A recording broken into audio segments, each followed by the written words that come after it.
গাইবান্ধায় টুংটাং শব্দে মুখরিত কামারের দোকানগুলো। ক্ষুদ্র লৌহজাত শিল্পের পর নির্ভরশীল গাইবান্ধার পেশাদার কামাররা। বছর ঘুরে পবিত্র ঈদুল আজহা এলেই লোহার নানা জিনিস তৈরির টুংটাং শব্দে মুখর হয়ে ওঠে ব্যস্ত কামারপাড়া। ঈদুল আজহাকে সামনে রেখে কোরবানির পশু জবাইয়ের সরঞ্জাম তৈরিতে শেষ মুহূর্তে ব্যস্ত সময় পার করছেন গাইবান্ধার কামারিরা।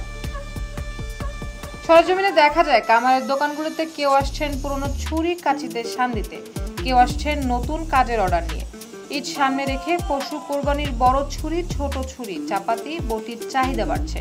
আরো জানান, আজ থেকে কাস্টমারের চাপ বাড়ছে, তবে আগামী চাপ আরো বাড়বে, কারণ কোরবানির ঈদের সময় ঘনিয়ে আসবে। হাট জমজমাট হবে, পশুর বেচাকেনা বাড়বে। সারা বছর তেমন এসব লোহার সরঞ্জাম তৈরির কাজ থাকে না। বছরে কোরবানি ঈদ আসলে একটু চাপ বাড়ে। আগের মতো এ কাজে তেমন আয় হয় না।